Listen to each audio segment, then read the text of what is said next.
Mapagpalang araw, kaibigan. Ito na naman po ang inyong kaibigan kay Jesus, Brother Manny Bautista. Alam niyo, bakit ako nakaganitong posisyon? Kasi mababa ng aking upuan.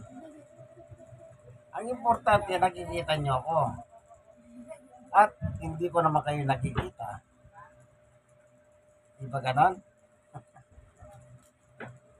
Kaya po ako naparito, hindi upang magipagkwentuhan. Ang purpose is, meron akong hawak na Biblia, ibahagi ang salita ng Diyos sa tahanang ito. Nandito po tayo sa Barangay 105, Sonit, District 1, Tondo, Manila, ina Brother Hachi at Sister Kim upang ibahagi ang Ebanghelyo sa kanila. Ngayon, bago tayo papalaot sa Ebanghelyo, alam naman natin na tayo lumalapit muna sa Diyos upang patnubayin niya tayo upang sa ganon, higit natin paginabangan ang salita niya. Panginoon Diyos, sa aming Ama na makapangyarihan sa lahat, minsan pa, samahan mo kami ng aming pag-aaral ng iyong Ebanghelyo upang sa ganon kami matuto ng gusto sapagkat itong gusto mo kami ay mag-develop, lumakas ang aming pananampalataya. Sa ngalan ni Jesus, Amen. Doon sa sulat ni Jesus, dito sa 1:11, pero tayong hawak na Biblia po, no? Ako ang mabuting pastor. Inihalay ng mabuting pastor ang kanyang buhay para sa mga tupa. Dito po sa 14:15, inulit ni Jesus yan. Ako ang mabuting pastor. Kung paano nakikilala ako ng Ama at siya'y nakikilala ko. Gayon din naman nakikilala ko ang aking mga tupa at ako na may nakikilala nila at inihalay ko ang aking buhay para sa mga tupa. May paniwala kasi ang tao. Baka kayo rin baka paniwala niyo ito. Kaya raw namatay si Jesus sa krus para sa lahat. Ibig sabihin lahat ng tao. Tama kayo. Pero pagdating sa kaligtasan, specific. Anong sabi ni Jesus? Ang buhay ko inihalay ko sa aking mga tupa. Oh. Lahat ba ng tao tupa? Halimbawa, namatay kang mamamatay tao, tupa ka ba ni Jesus niyan? Yan ang problema lang sa mga religion. Inaangkin nila, namatay daw si Jesus para sa lahat. Kung para sa lahat, di sana wala ng pangangaral. Kung lahat ng tao tupa ni Jesus, bakit kailangan pangaralan pa sila? Mismo si Jesus nga, sabi niya umayo kayo. Pangaralan niyo ang mga tao. O kung lahat ng tao tupa pala ni Jesus, ba't kailangan pangaralan pa?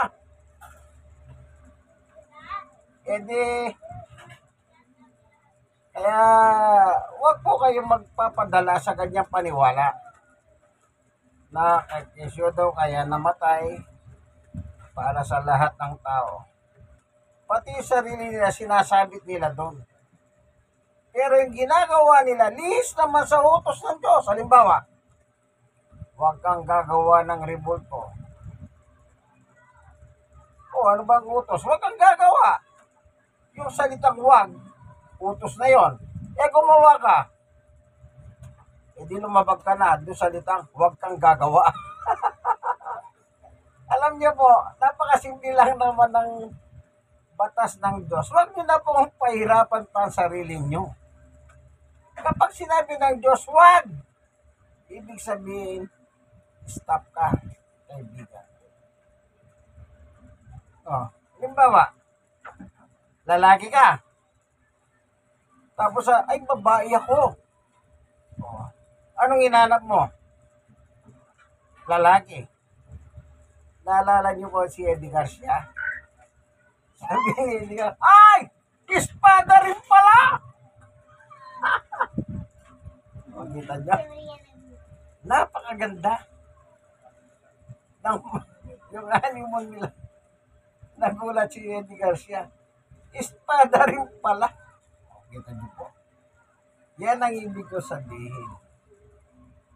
Oo, kaya po pinako si Jesus sa krus dahil po sa kasalanan nating mga tao. Pero hindi ibig sabihin, kung ibang ginagawa mo, kasama ka na doon. Halimbawa lang yung sinabi ko po ha, huwag kayong magagalit sa akin. So dito, in-specify ni Jesus kung sino ang kanyang tupa. Ito ha, ano nakalagay doon sa tupa? Nakikilala ko ang aking mga tupa. Oh. Specific yan. Sino yung kinikilala ni Jesus? Yan, di natural yung sumusunod sa kanya. Yun ang tupa. Tingnan natin dito sa isang talata. 1:36. Ang nananalig sa anak ni Jesus ay may buhay na walang hanggan. Ngunit ang hindi tumatalima sa anak si Jesus ay di magkakaroon ng buhay, mananatili sa kanya ang puot ng Diyos. O kita nyo? Pag hindi ka sumusunod kay Jesus, paano kanya kikilalanin? Hindi kanya kikilalanin kasi hindi ka sumusunod. Maging ang magulang mo sa laman eh. Nakakita na ba kayong yung tatay o yung nanay? Ano sabi nila? Mula ngayon, itinatakwil na kita bilang anak. Oh.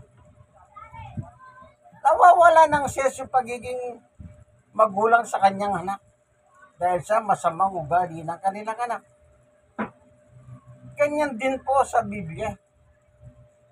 Specific na sinabi ni Jesus, kinikilala ko yung aking mga tupa. O, basahin nga natin muli ha. Ito.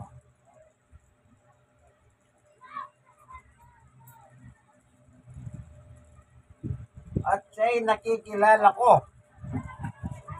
O, basahin na natin ha. Ako ang mabuting pastol kung paano nakikilala ako ng Ama at siya'y nakikilala ko. Kaya din naman, nakikilala ko ang aking mga tupa at ako na may nakikilala nila. Paano nila kinikilala si Jesus? Sa turo. Wala ka namang ibang kikilalan about Jesus Christ eh, kundi yung turo niyang dala. Yun lang po. O, tignan natin yung kanyang testimony.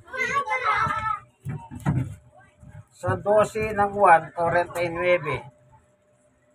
Sapagkat hindi ako nagsasalita ng ganang sa sarili ko lamang, kundi ang Ama nagsugo sa akin ng siyang nagutos kung ano ang aking sasabihin at ipapahayag. Verse 50. At alam kong ang kanyang utos ay nagbibigay ng buhay na walang hanggan, kaya't ang sinasasabi ng Ama, ang siya kong sinasabi. Kita nyo? Doon mo siya kikilalanin. Yung aral na dala ni Jesus na nagmula sa kanyang Ama na nagsugo sa kanya. Oh. Kaya sabi niya, ulitin na naman natin ha. Sa 1:14.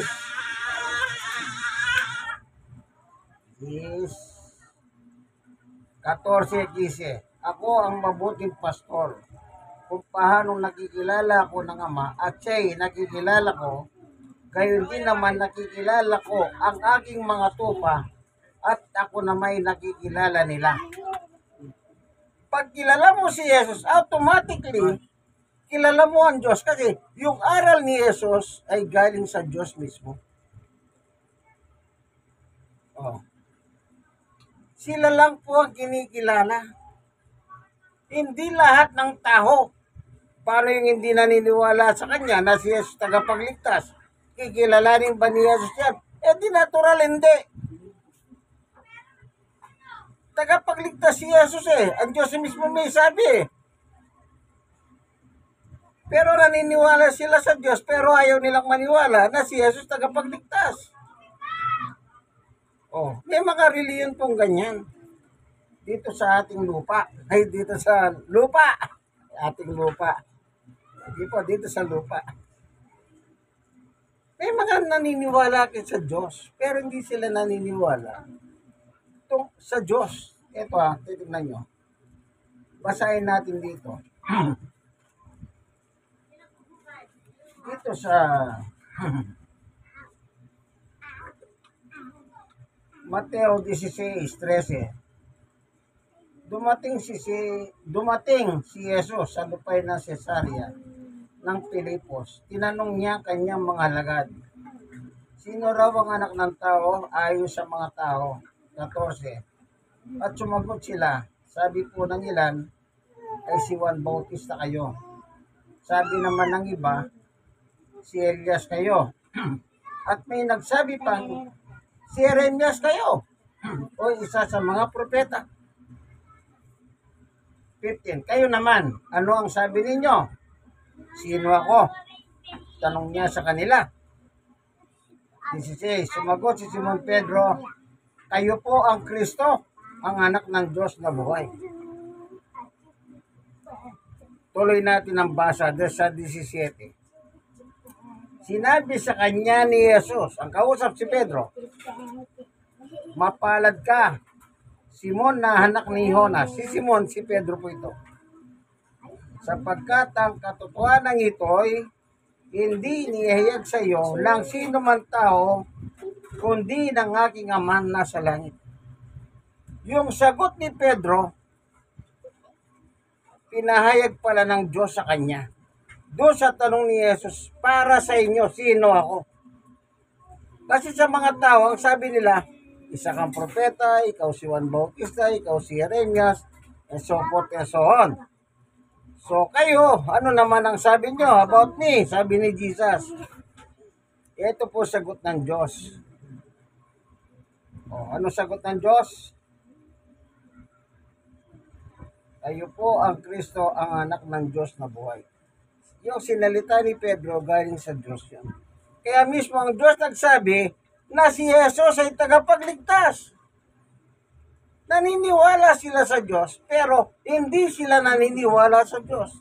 Parang magulo Hindi po magulo. Parang gulo Ayaw nila sundin ang Diyos. Gusto nila ang Diyos lang. Hindi naman po pwede yun. Nang sinabi ng Diyos, itong si Jesus, anak ko yan, tagapagligtas. Naniniwala sila sa Diyos pero hindi kay Jesus. Yan. Galing ni Brother Jose. Akala ko tulog eh.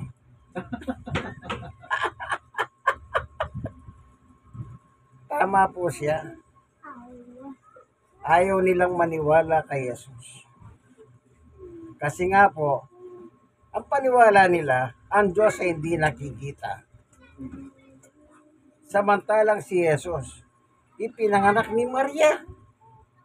Kaya hindi sila maniniwala na si Jesus ay tagapagligtas. Anak lang kasi ng carpenter. Yan. Ipinanganak ni Maria. Kaya sa maraming kasaysayan ng Biblia, no, sabi nila, ikaw anak ni Maria? Ikaw na anak ni Jose na luwagi? Yan. Kaya sabi ni Jesus, mga anak kayo ni Satanas. Sinasabi ko na yung katotohanan sa inyo, pero ayaw nyo pang maniwala. Kasi nga po, sarado po ang kanilang damdamin patungkol pa sa kaligtasan o tagapagligtas si Jesus. Ang gusto nila, tagapagligtas nila, ang Diyos. Pero ang Diyos po nagpadala kay Jesus para iligtas tayo. Lagi niyo po tatandahan yan. Kung wala po tayong kasalanan, wala sanang Jesus na pinadala sa ibabaw ng lupa. Dahil may kasalanan tayo, kailangan natin matubos. At ang naging sakripisyo ay walang iba kundi ang ating Panginoong Yesus. Na ano? Siya po ang nagdusa, naghirap hanggang sa mamatay sa ibabaw ng krus. So maliwanag, ang sabi ng Diyos, itong si Jesus siyang Kristo. Ibig sabihin ng Kristo po, tagapagligtas, the Messiah, kung tawagin. Ngayon, nang mangaral na sila Pedro sa panahon ng Pentecostes, sa Gawa chapter 5, tignan niyo po ang patutuho ni Pedro. Kasi nga po, nagsalita ang Diyos sa pamamagitan niya eh. Kaya ito na ang kanyang dalang aral. Gawa 5:42. At araw-araw nagpupunta sila sa templo, ng mga simbahan. Sa panahon na yun kasi, para makausap mo ang tao, magpunta ka sa templo, nandun ang mga tao, para makapagayag ka ng ebanghelyo. At araw-araw nagpupunta sila sa templo at sa mga tahanan, at doon nagtuturo at nangangaral tungkol kay Jesus ang Kristo. Oh. Kung ano sinabi ng Diyos sa tanong ni Jesus sa kanila, dito na, after na si Jesus Christ po, di ba, sa kasaysayan, inabla siya, nilitis siya, inatulan siyang mamatay, at namatay nga. Sa ikatlong araw, nabuhay na maguli at nagpakita sa mga halagad sa maraming pagkakataon. At after ng 40 days, siya umakyat na po sa langit at nasa kanan ng Diyos. Ngayon, sa panahon ng Pentecostes, nang mabuo na po ang iglesia, kumpleto ng kaloob, sa pangangaral ng mga apostol, ay, ano sabi ni Pedro at ang mga kasama niya? Itong si Jesus,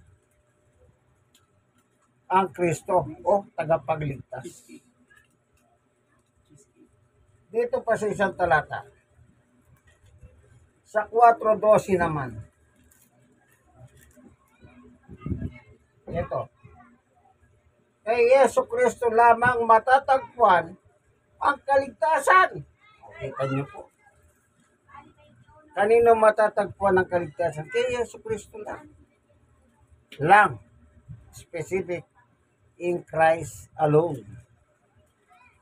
Kay Yesu Kristo lamang matatagpuan ang kaligtasan sapagkat sa silong ng langit ang kanyang pangalan lamang ang ibinigay ng Diyos sa ikaliligtas ng tao. Sino nagbigay? Ang Diyos. Ngayon, naniniwala ka sa Diyos pero ayaw mo paniwalaan ang kanyang turo't aral.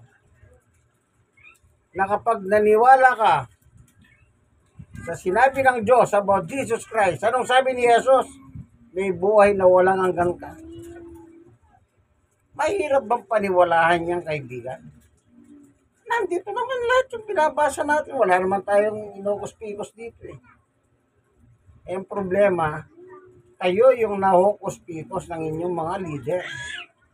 Hindi ganon. Hindi ganon. Dapat po, kung ano po yung nakasulat, yun po ang dapat natin tanggapin.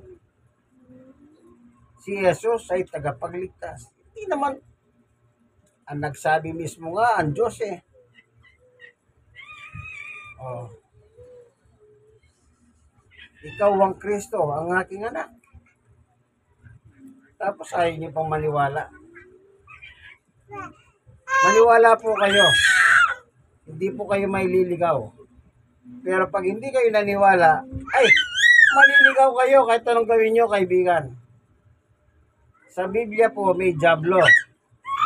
Ang trabaho ng dyablo, magligaw ng tao. Yan ang trabaho ni Satanas. Kaya naparito si Jesus upang wasakin ang gawa ng dyablo sa buhay natin. Ito, mabasahin natin. Ano nakalagay dito sa sulat ni Juan? about Jesus. Chapter, basahin natin, ano?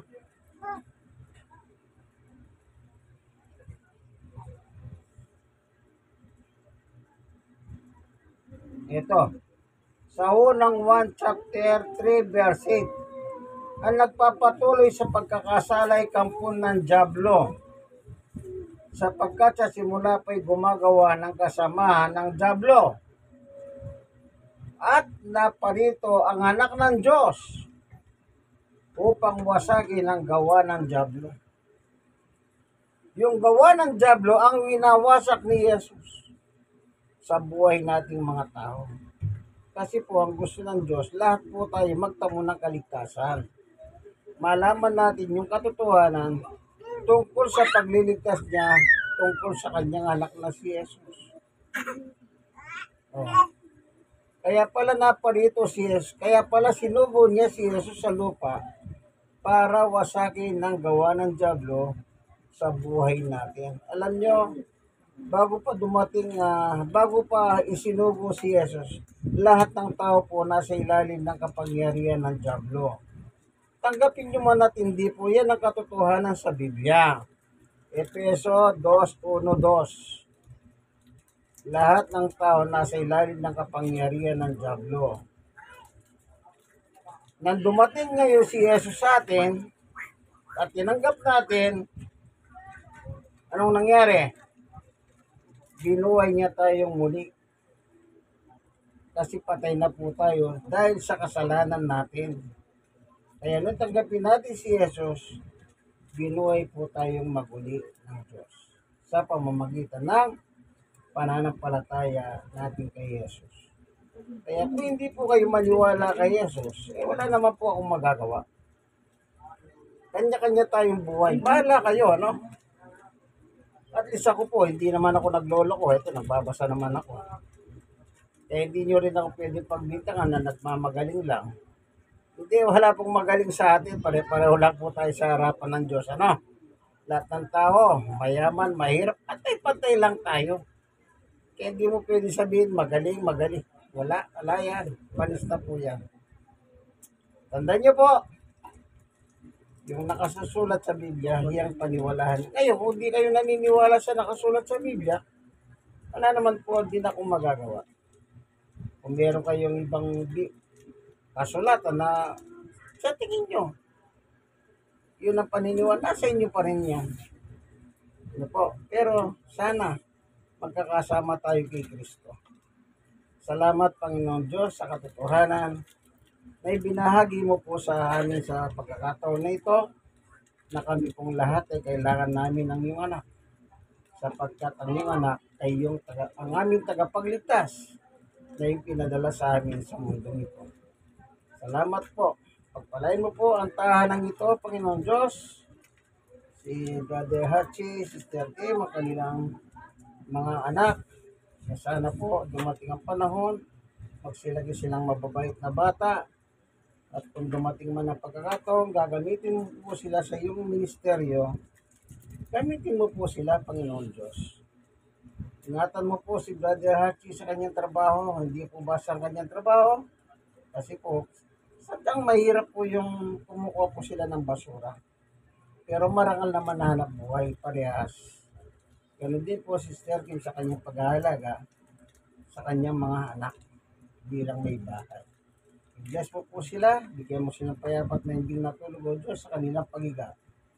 Ingatan mo po itong dako nila at isingin sila sa araw ng bukas, taglay ang panibagong buhay at lakas ng paglasin.